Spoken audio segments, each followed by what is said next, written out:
Hello friends, स्वागत है आपका अपने यूट्यूब चैनल जीके एजुकॉम पर।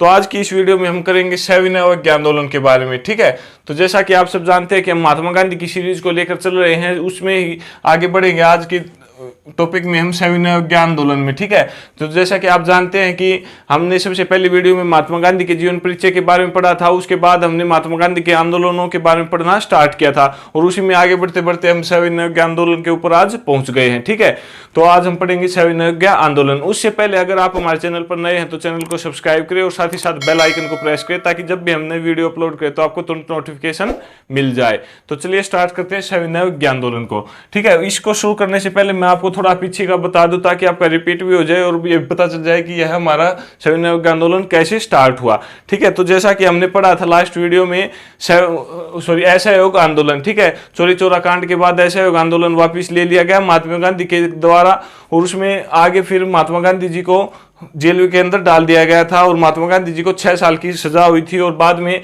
2 साल में स्वास्थ्य खराब होने की वजह से महात्मा गांधी जी जेल से बाहर आ गए थे। और बाद में 1924 में जब बेलगांव में कांग्रेस का अधिवेशन हुआ था, उसमें महात्मा गांधी जी ने अध्यक्षता की थी। ठीक है, उस अधिवेशन की अध्यक्षता की थी। तो यहाँ से क्वेश्चन पूछा जाता है कि महात्मा गांधी ने कांग्रेस के कौन से अधिवेशन में उसकी अध्यक्षता की थी। तो बेलगांव में अधिवेशन जो हुआ था 1924 में, उसमें महात्मा गांधी जी ने उस अधिवेशन की अध्यक्षता की थी। ठीक है, उसके बाद महात्मा गांधी जी थोड़ा शांत हो जाते हैं और बाद में सविनय अवज्ञा आंदोलन शुरू करते हैं 1930 में। ठीक है, तो ये जो बीच का टाइम था आपका 1924 से 1930 के बीच, इसमें महात्मा गांधी जी थोड़ा शांत रहते हैं और मॉडर्न हिस्ट्री में हम इसके बारे में पढ़ेंगे इसके बीच में क्या क्या घटनाएं होती हैं, क्योंकि यह 5-6 साल बीच में आपके एक उग्र जो नेता थे उनका चलता है। ठीक है, जैसे कि हम इसके बीच में पढ़ें काकोरी कांड वगैरह जो भी कुछ होते हैं और भी बहुत सी घटनाएं होती हैं जो इसी दौरान होती हैं। ठीक है, तो उस दौरान महात्मा गांधी जी थोड़ा शांत रहते हैं और यह उग्र जो नेता थे जैसे हमारे चंद्रशेखर आजाद और भी बहुत से भगत सिंह वगैरह जो भी बड़े बड़े नेता हुए हैं उनके बारे में हम बाद में पढ़ेंगे। तो यह उनका समय था 5-6 साल का बीच का। ठीक है, तो उसमें महात्मा गांधी जी थोड़ा शांत रहते हैं, तो उन सब के बारे में हम बाद में पढ़ेंगे। तो 1930 में जब महात्मा गांधी जी दोबारा से एंट्री मारते हैं हमारे स्वतंत्रता के संघर्ष में, तो वह किसके थ्रू मारते हैं? सविनय अवज्ञा आंदोलन के दौरान। ठीक है, जब 1924 के बाद बेलगांव अधिवेशन के बाद महात्मा गांधी जी शांत रहते हैं, तो उस दौरान देखते हैं कि भाई भारत में जो उग्र नेता थे वो लड़ाई झगड़े के दम पर, या फिर बोल सकते हैं कि क्योंकि महात्मा गांधी जी अहिंसा के समर्थक थे और जो उग्र नेता थे वो एक ये चाहते थे कि हम लड़ाई झगड़ा करके देश को आज़ाद करवा लेंगे। ठीक है, तो इस बीच में महात्मा गांधी जी थोड़ा शांत रहते हैं। उसके बाद पंडित जवाहरलाल नेहरू जी और भी बहुत से प्रमुख नेता जो कांग्रेस के थे वो महात्मा गांधी जी के पास जाते हैं कि आप फिर से एक लड़ाई शुरू कीजिए ताकि हमें आज़ादी मिल सके। ठीक है, तो उसके बाद 1924 के बाद 1930 में सविनय अवज्ञा आंदोलन शुरू करते हैं। सविनय अवज्ञा आंदोलन शुरू करने से पहले एक महात्मा गांधी जी 11 सूत्री मांग रखते हैं। ठीक है, उस समय के जो वायसराय थे लॉर्ड इरविन, उसके समक्ष एक 11 सूत्री मांग रखते हैं। उसमें अपनी कुछ शर्तें रखते हैं कि आप ये हमारी कुछ शर्तें हैं इनको मान लीजिए, नहीं तो हम एक बहुत बड़ा आंदोलन शुरू कर देंगे। ठीक है, तो उस 11 सूत्री मांग से कई बार क्वेश्चन पूछ ले जाते हैं, तो सबसे पहले हम उस 11 सूत्री मांग को करेंगे, उसके बाद हम सविनय अवज्ञा आंदोलन की तरफ बढ़ेंगे। ठीक है, तो हेडिंग डाल लीजिए आपकी 11 सूत्री मांग।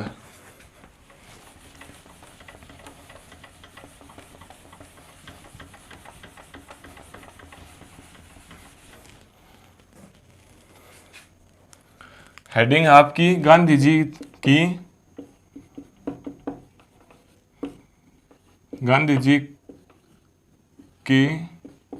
11 सूत्री मांग। ठीक है, इसमें 11 शर्तें महात्मा गांधी जी ने रखी थी। तो यह कब पेश किया गया था या कब पर यह मांगे कब रखी गई? तो डेट थी आपकी 2 मार्च 1930 को गांधी जी ने उस समय के जो तत्कालीन वायसराय थे लॉर्ड इरविन, ठीक है, लॉर्ड इरविन को एक पत्र लिखा जिसको 11 सूत्री मांग के नाम से जाना गया। ठीक है, तो यहाँ से क्वेश्चन पूछ ले जाते हैं कि निम्नलिखित में से कौन सी मांग महात्मा गांधी की 11 सूत्री मांग में से थी या फिर नहीं थी। ठीक है, इस प्रकार क्वेश्चन पूछ ले जाते हैं असिस्टेंट कमांडेंट वगैरह के एग्जाम में। ठीक है, तो हम हर मांग को पढ़ेंगे अभी कि कौन वो 11 मांगे क्या थी, आप नोट करते चले जाना साथ के साथ। ठीक है, तो सबसे पहली मांग जो थी आपकी, उसमें महात्मा गांधी जी ने लिखा कि लगान में 50% की कमी की जाए। ठीक है, सबसे पहली मांग महात्मा गांधी जी की यह थी। दूसरी क्या थी, जो सिविल सर्विसेज थी, सिविल सर्विसेज के जो अधिकारी थे उनके खर्चे के ऊपर 50% की कमी की जाए। ठीक है, सर्विसेज के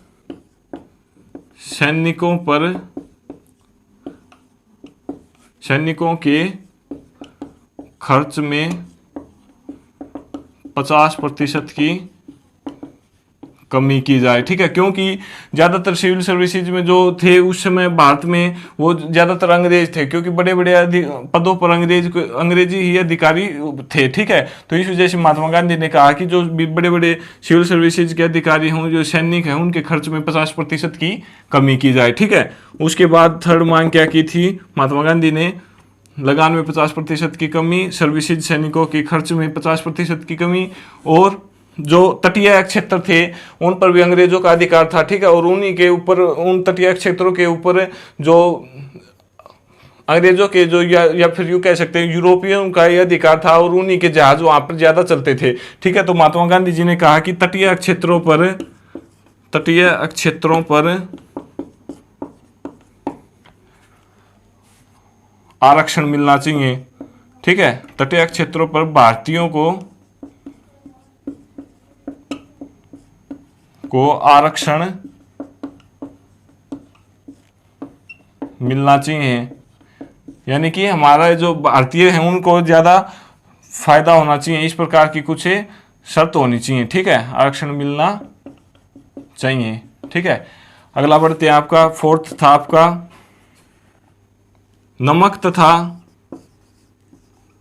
या फिर बोल सकते हैं कि नमक के ऊपर जो सरकार का एक अधिकार था वह समाप्त होना चाहिए। ठीक है, नमक के ऊपर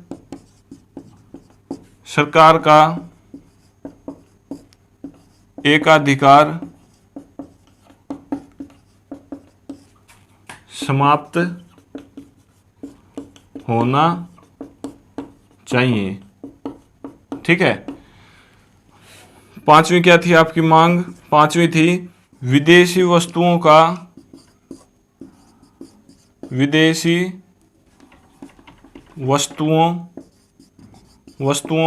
बहिष्कार होना चाहिए। ठीक है, क्योंकि अभी हमने पहले भी इसे लास्ट वाले वीडियो में पढ़ा था असहयोग आंदोलन के बारे में, वो है सब विदेशी वस्तुओं के ऊपर भी था। ठीक है, तो विदेशी वस्तुओं का बहिष्कार होना चाहिए, और जो भारतीय उद्योग हैं या स्वदेशी उद्योग हैं उनको बढ़ावा मिलना चाहिए। ठीक है, स्वदेशी उद्योगों को बढ़ावा मिलना चाहिए। ठीक है, अगला है आपका छठा नंबर पड़ता है आपका, ये तो हो गया सिविल सर्विसेज। ठीक है, सिविल सर्विसेज के ऊपर खर्च 50% कम होना चाहिए। नेक्स्ट था आपका सैनिक, भी ज्यादातर अंग्रेजों को ही थे। ठीक है, तो सैनिकों के खर्च पर भी 50% की कमी होनी चाहिए। ठीक है, तो जैसा कि हमने पढ़ा, 3 में तो सिविल सर्विसेज, लगान में 50% की कमी और सैनिकों के खर्च पर 50% की कमी, ये तो 3 आपको 50% की कमी से याद हो जाएंगे।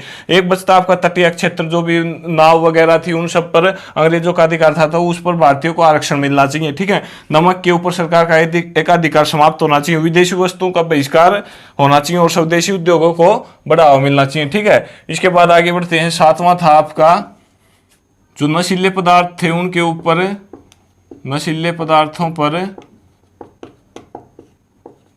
पूर्ण प्रतिबंध होना चाहिए। ठीक है, पूर्ण प्रतिबंध होना चाहिए। ठीक है, जो नशीले पदार्थ थे, जो भी शराब वगैरह मदिरा पान था, उन सब के ऊपर पूर्ण प्रतिबंध होना चाहिए। ठीक है, ये इस 11 सूत्री मांग में महात्मा गांधी ने लिखा। इसके बाद अगला था जो सीआईडी था, उसमें परिवर्तन होना चाहिए। ठीक है, तो जो अंग्रेजों का सीआईडी विभाग था या गुप्तचर बोल सकते हैं उस समय के, उनमें महात्मा गांधी जी ने बोला कि उनमें परिवर्तन होना चाहिए। ठीक है, तो सीआईडी में परिवर्तन। ठीक है, इसके बाद नेक्स्ट है आपका, तो नौवां क्या है आपका कि उस समय हर व्यक्ति या हर नागरिक बोल सकते हैं कि अंग्रेजों का हमारे देश के ऊपर अधिकार था ही, तो हर नागरिक सोचता था कि मैं एक मतलब कहीं पे भी जाऊं तो असुरक्षित महसूस करता हूं। ठीक है, तो महात्मा गांधी जी ने कहा कि प्रत्येक नागरिक को अपने पास अपनी सुरक्षा के लिए हथियार रखने की अनुमति मिलनी चाहिए। ठीक है, तो प्रत्येक नागरिक को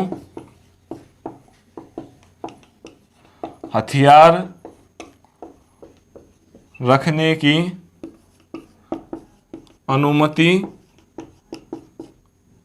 मिलनी चाहिए। किस लिए? अपनी सुरक्षा के लिए, अपनी सुरक्षा के लिए। ठीक है, तो ये हो गया 9वां आपका। इसके बाद बढ़ते हैं 10th। 10वां क्या था? जो भी राजनीतिक नेता थे, जो भी बड़े बड़े नेता थे, उनको कैदों में डाल रखा था, तो उन सब की रिहाई के लिए महात्मा गांधी जी ने लिखा। ठीक है, तो सभी राजनीतिक नेताओं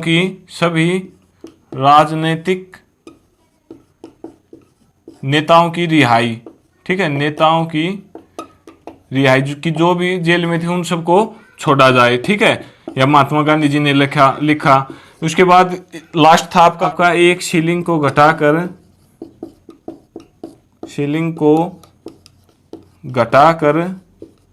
4 पेंस के बराबर किया जाए। ठीक है, 4 पेंस के बराबर किया जाए। ये हो गया आपका 11वां। ठीक है, इसको आप बोल सकते हो कि एक्सचेंज रेट में परिवर्तन होना चाहिए। ठीक है, इसके रूप में भी आप जान सकते हो कि 1 शिलिंग जो थी उसकी वैल्यू 4 पेंस के बराबर होनी चाहिए, या फिर एक्सचेंज रेट में परिवर्तन होना चाहिए। ठीक है, तो ये सब मांगे 2 मार्च 1930 को महात्मा गांधी जी ने 11 सूत्री मांग के रूप में लॉर्ड इरविन को पत्र लिखा था। ठीक है, उसमें ये सब मांगे थी, आप इनको नोट कर लेना और एग्जाम में पूछे जा सकते हैं कि कौन सी मांग इनमें से 11 सूत्री मांग में नहीं थी। ठीक है, तो आप ध्यान रखना इसका। कब लिखा था ये पत्र? 2 मार्च 1930 को। लगान एक बार रिवाइज करते हैं जल्दी। लगान में 50% की कमी की जाए। सिविल सर्विसेज के खर्च पर 50% की कमी की जाए। तटीय क्षेत्रों पर भारतीयों को आरक्षण मिलना चाहिए। नमक के ऊपर सरकार का एकाधिकार समाप्त होना चाहिए। विदेशी वस्तुओं का बहिष्कार होना चाहिए और स्वदेशी उद्योगों को बढ़ावा मिलना चाहिए। सैनिकों के खर्च पर 50% की कमी की जाए। नशीले पदार्थों पर प्रतिबंध लगाया जाए। सीआईडी में परिवर्तन होना चाहिए और प्रत्येक नागरिक को अपने सुरक्षा के लिए हथियार रखने की अनुमति मिलनी चाहिए। ठीक है, सभी राजनीतिक नेता जो भी कैद में रखे थे, सजा दे रखी थी, उनको रिहा किया जाना चाहिए और 1 शिलिंग को घटाकर 4 पेंस के बराबर किया जाए। ठीक है, और यह बोल सकते हैं कि एक्सचेंज रेट में परिवर्तन किया जाए। ठीक है, तो ये थी महात्मा गांधी जी की 11 सूत्री मांग। ठीक है, जो 2 मार्च 1930 को लॉर्ड इरविन को लिखी थी, लेकिन लॉर्ड इरविन ने इसकी तरफ देखा भी नहीं और बिल्कुल साफ मना कर दिया। और महात्मा गांधी इन्होंने बोला कि मैं इनमें से आपकी एक भी मांग नहीं मानूंगा। ठीक है, तो उसके बाद महात्मा गांधी जी ने सविनय ज्ञान आंदोलन शुरू किया। ठीक है, तो अभी पढ़ते हैं हम 11 सूत्री मांग के बाद सविनय ज्ञान आंदोलन के बारे में। ठीक है, तो ये सब मांगे मना करने के बाद महात्मा गांधी जी ने सविनय आंदोलन शुरू किया। ठीक है, तो अभी पढ़ते हैं सविनय आंदोलन के बारे में, पूरी डिटेल जानते हैं और क्या क्या क्वेश्चन इससे पूछे जाते हैं। ठीक है, तो अभी हम पढ़ते हैं सविनय आंदोलन के बारे में। ठीक है, तो सविनय आंदोलन कब स्टार्ट हुआ? 12 मार्च 1930 को। ठीक है, 12 मार्च 1930 को। 2 मार्च को महात्मा गांधी ने 11 सूत्री मांग रखी और उसके ठीक 10 दिन बाद 12 मार्च 1930 को सविनय आंदोलन शुरू कर दिया महात्मा गांधी ने। ठीक है, महात्मा गांधी ने क्या किया? साबरमती आश्रम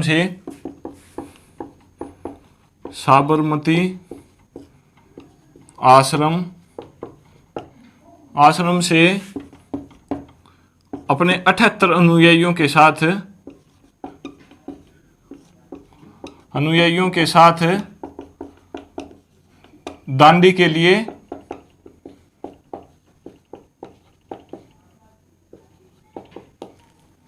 निकल गए, ठीक है, निकल लिए। तो सविनय आंदोलन में क्या क्या कब शुरू हुआ? 12 मार्च 1930 को साबरमती आश्रम से महात्मा गांधी जी अपने 78 अनुयायियों के साथ दांडी के लिए निकल गए, ठीक है। दांडी एक गुजरात में जगह पड़ती है और वहां पर जाकर नमक कानून तोड़ा, ठीक है। वहां पर जाकर अपनी मुट्ठी में नमक उठाया और नमक कानून तोड़ दिया, ठीक है, क्योंकि उस समय हर चीज के ऊपर अंग्रेजों का अधिकार था, ठीक है। तो जैसे कि आप देख रहे हो कि नमक हर चीज में काम आता है, हमारे खाने में या फिर रोटियों में, जैसे भी हम नमक का प्रयोग डेली करते हैं, तो इसके बगैर हम रह भी नहीं सकते। तो जो भी छोटे किसान या मजदूर लोग थे उनको भी यह बहुत ही महंगे भाव में मिलता था। तो इस वजह से महात्मा गांधी ने सबसे पहले नमक नियम को ही तोड़ा, ठीक है। तो यहाँ से क्वेश्चन क्या बनते हैं कि सविनय आंदोलन कब शुरू हुआ? 12 मार्च 1930 को। कहाँ से? साबरमती आश्रम से। और पूछा जाता है कि महात्मा गांधी के साथ कितने सदस्य थे? तो 78 अनुयायियों के साथ दांडी के लिए निकले, ठीक है। तो 12 मार्च को यहाँ से निकले और पहुंचे कब? 6 अप्रैल 1930 को, ठीक है। 6 अप्रैल 1930 को महात्मा गांधी जी दांडी पहुंच गए और वहां पर सुबह सुबह पहुंच तो 5 अप्रैल को गए थे, लेकिन 6 अप्रैल 1930 को सुबह सुबह उन्होंने घाट के ऊपर या फिर बोल सकते हो कि समुद्र के किनारे पर जाकर अपना एक मुट्ठी नमक उठाया और नमक कानून को तोड़ दिया, ठीक है। तो 6 अप्रैल 1930 को महात्मा गांधी जी दिल्ली, यहाँ पर देखते हो कि आप 12 मार्च से शुरू हुए थे, 6 अप्रैल को यहाँ पर पहुंचते, ठीक है। तो दिल्ली अपना 16-17 किलोमीटर निकालते थे और उनसे जहाँ पे भी रास्ते में निकलते थे वहाँ पे उपदेश वगैरह देते थे और भी किसानों को, लोगों को अपने साथ जोड़ते थे, ठीक है। तो 6 अप्रैल 1930 को दांडी पहुंच गए और नमक कानून तोड़ दिया। और यहाँ पे पूछा जाता है कई बार कि टोटल कितने किलोमीटर की जगह थी आपकी? 375 किलोमीटर की, ठीक है। 375 किलोमीटर। कहाँ से कहाँ? साबरमती आश्रम से दांडी, ठीक है। 375 किलोमीटर की जगह पड़ती है। तो कई बार एग्जाम में पूछ लिया जाता है कि यह कितने किलोमीटर की लंबाई महात्मा गांधी जी ने तय की, ठीक है। तो 375 किलोमीटर। तो इस प्रकार महात्मा गांधी जी ने सबसे पहले अंग्रेजों का नमक कानून तोड़ दिया, ठीक है। और सविनय आंदोलन पूरे देश में बिल्कुल पूरे एक आंधी की तरह फैल गया और हर जगह पर नमक कानून तोड़े गए। और जहां पर, जैसा कि आप सब जानते हैं कि नमक को केवल समुद्र के किनारों पर ही बनाया जा सकता है और जगह पर नमक नहीं बनाया जा सकता, ठीक है।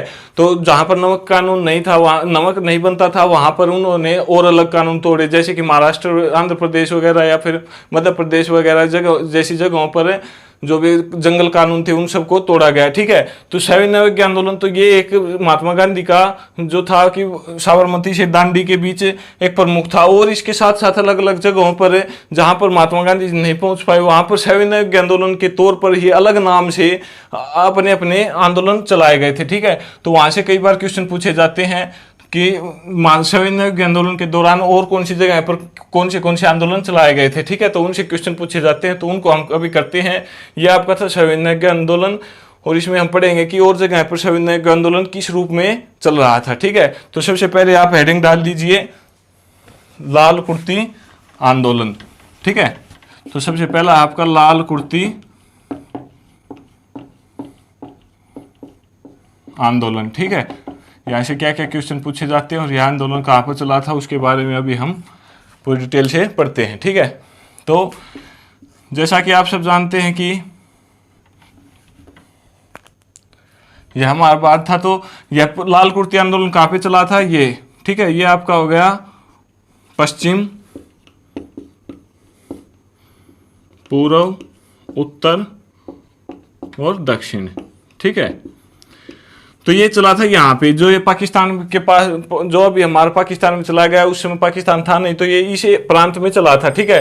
तो यह आंदोलन आप लिख सकते हो कि उत्तर पश्चिमी प्रांत में चला था, ठीक है। इस आंदोलन के जो भी सदस्य थे या जो इस आंदोलन के जो भी सदस्य थे या फिर इस आंदोलन के कार्यकर्ता थे वह लाल कुर्ती पहनते थे, ठीक है। उन्हीं के नाम पर इसका नाम लाल कुर्ती आंदोलन पड़ गया, ठीक है।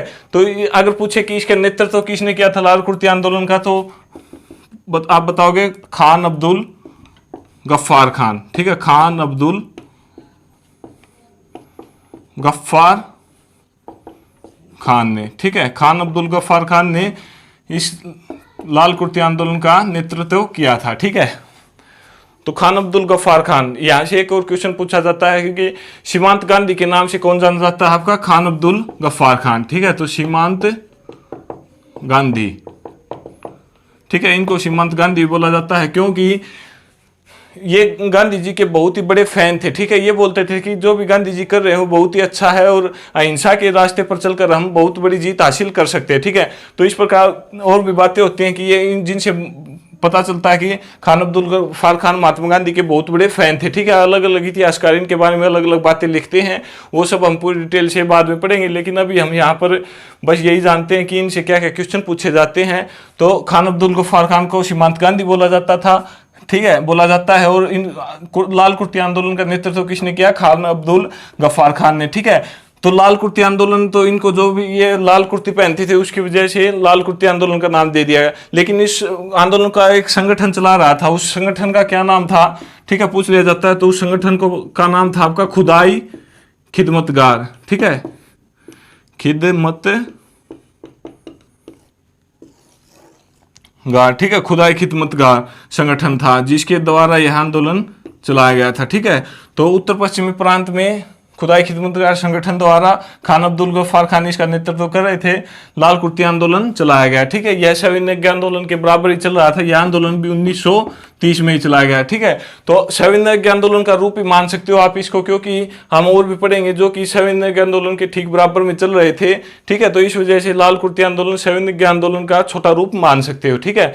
तो यहाँ से यही क्वेश्चन पूछे जाते हैं लाल कुर्ती आंदोलन के बारे में। और यहाँ पर भी अंग्रेजों ने इनको बहुत दबाया, ठीक है। खुद इसके खान अब्दुल गफ्फार खान के बारे में बताते हैं कि यह अपनी उम्र में लगभग 35 साल से ऊपर जेल में बिताए हैं, ठीक है, इन्होंने। तो इस वजह से यह आंदोलन इस प्रांत में, उत्तर पश्चिमी प्रांत में बहुत फेमस हुआ था, ठीक है। और इससे क्वेश्चन एग्जाम में पूछे जाते हैं। और इसके बाद हम पढ़ते हैं लाल कुर्ती के बाद अगला आंदोलन है आपका जिया तरंग आंदोलन। जिया तरंग आंदोलन, तो हेडिंग डाल लीजिए जिया तरंग आंदोलन, ठीक है, जिया तरंग आंदोलन। यह भी कब हुआ? 1930 में। कहां पर हुआ? पूर्वोत्तर भारत में, ठीक है, पूर्वोत्तर भारत में।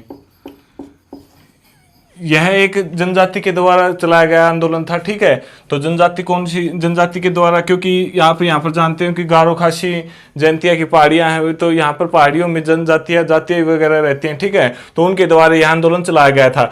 तो यहाँ से क्वेश्चन क्या पूछा जाता है कि इस आंदोलन का नेतृत्व करता कौन था? तो इस आंदोलन का नेतृत्व किसने किया?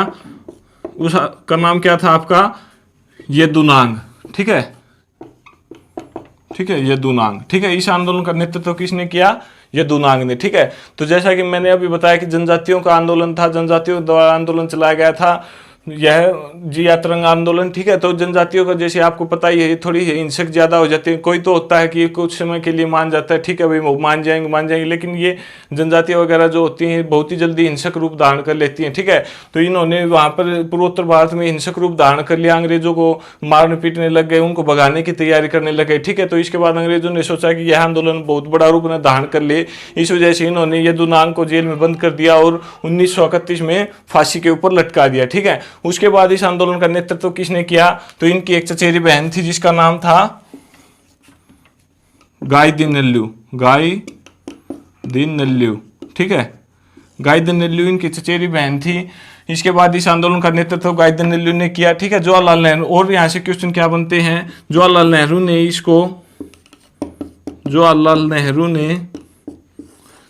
नेहरू ने गाइदिन्नेल्यू को किसकी उपाधि दी? रानी की, ठीक है। तो यहाँ से क्वेश्चन पूछा जाता है कि रानी गाइदिन्नेल्यू को रानी की उपाधि किसके द्वारा दी गई?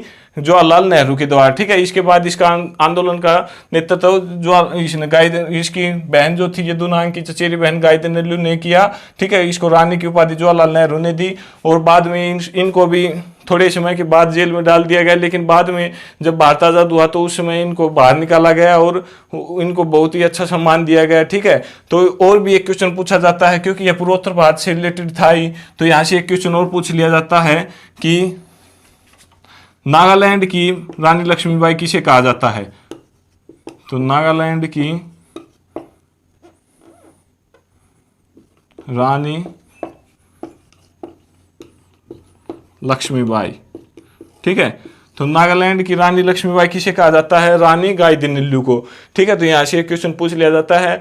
तो यह आंदोलन इनके द्वारा चलाया गया 1923 में। यह भी सविनय के आंदोलन का ही एक रूप बोल सकते हैं हम। ठीक है, जो क्योंकि यह पूर्वोत्तर भारत में चल रहा था, इस साइड नमक का इतना जोर था नहीं, तो इनके द्वारा वैसे ही अंग्रेजों को भगाने के लिए आंदोलन चलाया गया। ठीक है, तो यहाँ से क्वेश्चन ये पूछ ले जाते हैं एग्जाम में। सबसे पहले एक बार रिवाइज करते हैं। तो जिया तरंग का आंदोलन किसके नेतृत्व में शुरू हुआ? ये दुनांग के। ठीक है, बाद में किसके नेतृत्व में शुरू हुआ? गाइदिन्यू, ये इसकी चचेरी बहन थी। जवाहरलाल नेहरू ने इनको रानी की उपाधि दी। ठीक है, नागालैंड की रानी लक्ष्मीबाई किसे कहा जाता है? गाइदिन्यू को। ठीक है, तो ये कुछ एक क्वेश्चन यहाँ से पूछे जाते हैं जिया तरंग आंदोलन से। ठीक है, तो ये आपका एक जनजातियों के द्वारा आंदोलन चलाया गया था 1930 में। ठीक है, इसके बाद हम आगे बढ़ते हैं और एक दर्शना कांड को पढ़ते हैं और उसके बाद हम सविनय अवज्ञा आंदोलन समाप्त करते हैं। ठीक है, तो नेक्स्ट हेडिंग डाल लीजिए आप, दर्शना कांड। ठीक है, ये लास्ट है आपका आज का, दर्शना कांड। ठीक है, तो ये छोटे छोटे टॉपिक हैं, इनसे जो भी क्वेश्चन बनते हैं वो सब हमने अभी किए। क्या लाल कुर्ती से क्वेश्चन बनते हैं और क्या जिया तरंग आंदोलन से क्वेश्चन बनते हैं। अब दर्शना कांड से जो क्वेश्चन बनते हैं उनको हम करेंगे। ठीक है, तो दर्शना एक्चुअली में क्या है? दर्शना एक जगह है, कहाँ पे पड़ती है आपकी? मुंबई में।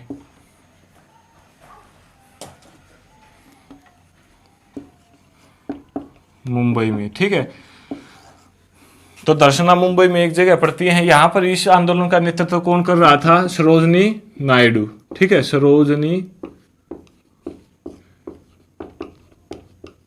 जो कि बाद में उत्तर प्रदेश की पहली राज्यपाल भी बनती है, महिला राज्यपाल। ठीक है, सरोजनी नायडू। ये मुंबई में जगह पड़ती है दर्शना। वहां पर जो सविनय के आंदोलन चल रहा था उसका नेतृत्व कर रही थी सरोजनी नायडू। ठीक है, तो क्या हुआ था? महात्मा गांधी ने जब दांडी में नमक कानून तोड़ा तो उसके बाद उन्होंने सोचा कि अब दांडी के बाद हम चलेंगे दर्शना में। ठीक है, और वहां पर जाकर नमक कानून तोड़ेंगे। ठीक है, तो उसके बाद क्या हुआ? जब महात्मा गांधी जी दर्शना पहुंचे तो उसी समय महात्मा गांधी जी को 5 मई 1930 को, 5 मई 1930 को, ठीक है, डेट याद रखना आप, 5 मई 1930 को महात्मा गांधी जी को गिरफ्तार कर लिया जाता है। ठीक है, और दर्शना कांड में जो भी लोग थे वहां पर इस आंदोलन को जो समर्थन दे रहे थे, वहां पे जो भीड़ इकट्ठा हुई थी उसके ऊपर लाठीचार्ज कर दी जाती है। ठीक है, और बुरी तरह से उन लोगों को पीटा जाता है। यह कांड इसलिए इंपॉर्टेंट बन जाता है कि इस आंदोलन के दौरान जितने भी वहां पे समर्थक थे, जो भी आंदोलन में भाग लिया हुआ था जिन्होंने भी, इनके ऊपर इतनी लाठियां बरसाई जाती हैं कि उनके सिर से और हर जगह से खून निकलने लग जाता है, लेकिन फिर भी ये उल्टा जवाब नहीं देते और ये आराम से बैठे रहते हैं। इस वजह से यह कांड इंपॉर्टेंट हो जाता है कि देखो इतना अत्याचार होने के बाद भी उन्होंने कुछ उल्टा सीधा कार्य नहीं किया। ठीक है, क्योंकि महात्मा गांधी जी ने बोल रखा था कि हम अहिंसा के समर्थक हैं, चाहे हमको कोई जी से मार दे या फिर हमारी जान ले ले, हम उनके ऊपर आगे से प्रहार नहीं करेंगे। ठीक है, तो वो आराम से अपने लाठी खाते रहे और उनके खून सिर से निकलता रहा। ठीक है, तो 5 मई 1930 को महात्मा गांधी जी को गिरफ्तार कर लिया गया और कौन सी जेल में डाल दिया गया? यरवदा जेल में। ठीक है, तो यहाँ से क्वेश्चन पूछ लिया जाता है कि महात्मा गांधी को जब 5 मई 1930 को गिरफ्तार किया तो उनको कौन सी जेल में रखा गया? तो यरवदा जेल में। ठीक है, तो ये हो गया दर्शना मुंबई में जगह पड़ती है, वहां पर यह कांड हो जाता है और सरोजिनी नायडू इसका नेतृत्व कर रही होती हैं। इसके बाद महात्मा गांधी जी को जेल हो जाती है। ठीक है, और सविनय आंदोलन अलग अलग जगहों पर भारत में चलता रहता है। लेकिन बाद में जब हम पढ़ेंगे कि गोलमेज सम्मेलन, तो उसमें एक गांधी इरविन समझौता होता है 1931 में महात्मा गांधी और इरविन के द्वारा। ठीक है, तो गांधी इरविन समझौता, ठीक है, कब होता है? 1931 में। ठीक है, गांधी इरविन समझौता 1931 में होता है और उसके द्वारा फिर बाद में सविनय के आंदोलन वापस ले लिया जाता है। या फिर बोल सकते हैं कि इसमें कुछ गांधी इरविन के बीच कुछ एक बातों पर बहस होती है, या फिर ये बोल सकते हैं कि उनके ऊपर समझौता होता है और उसके बाद सविनय के आंदोलन वापस ले लिया जाता है। ठीक है, तो यह था आपका आज का सविनय के आंदोलन। इसमें हमने पढ़े लाल कुर्ती आंदोलन और जिया तरंग आंदोलन और दर्शना कांड। ठीक है, उनसे क्या क्या क्वेश्चन पूछे जाते हैं वो सब हमने आज कवर किए। ठीक है, नेक्स्ट वीडियो में हम महात्मा गांधी के अगले आंदोलनों के बारे में पढ़ेंगे। अगर आपको वीडियो पसंद आए तो लाइक करें, शेयर करें और सब्सक्राइब करें। धन्यवाद।